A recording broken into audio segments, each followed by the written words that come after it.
Because of digital bombardment, because of the pervasive nature of digital experiences today, that these children have become screenagers. This is the first generation in Singapore history that has actually grown up with a mouse in their hands, combined with an assumption that images on a screen are supposed to be manipulated and interacted with, that screens aren't just for passive viewing and consumption.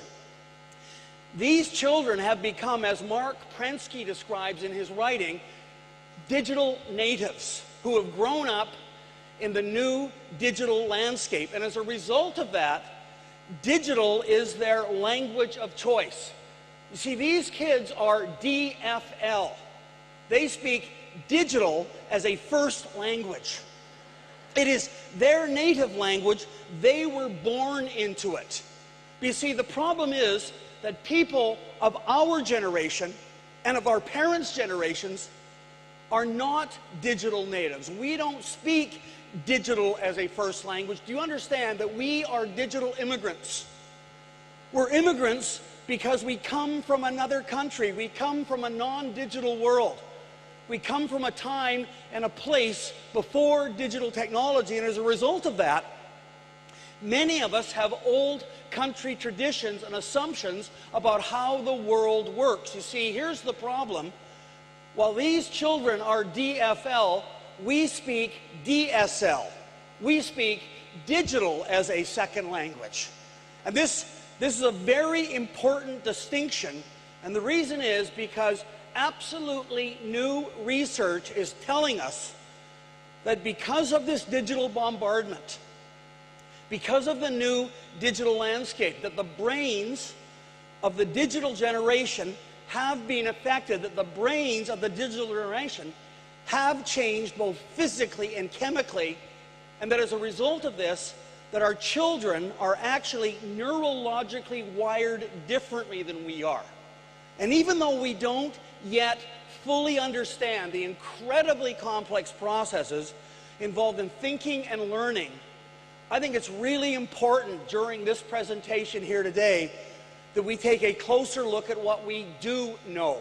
And the first thing, as educators, you need to understand is that when we are born, we come into the world with about 50% of our brain wiring in place to handle the initial critical functions.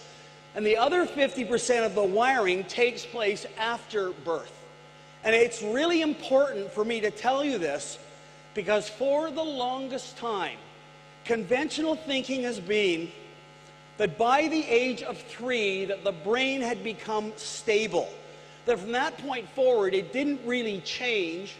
That by the age of 3, we then had a fixed number of brain cells, which then started to die off one by one with no appreciable new cell growth. And a result of that is that there was a long-standing assumption that by the age of 3, we all had fixed memory, we all had fixed mental processing power, we all had fixed intelligence, that basically you were stuck with what you were born with. And by the way, this was believed to be the case for all brains, regardless of race, regardless of culture, regardless of experience, that we all used the same. Here they are right here, neural pathways or electronic circuitry. Let's take a closer look at them here, to process, to store, and use information. However, in the past few years, almost all of those beliefs have been shown to be completely wrong. They've been able to use new scanning technologies that have been able to demonstrate that, on the contrary to our long-standing assumptions, that the brain is actually highly adaptive, it's highly malleable, and that our brains are constantly reorganizing themselves structurally throughout life based on 2 different factors. The first one is input and experience, and the second one is the intensity and the duration of those experiences. Now, this is very, very important, because what this means is that you actually can change memory capacity. You can change processing power. You can change neural circuitry.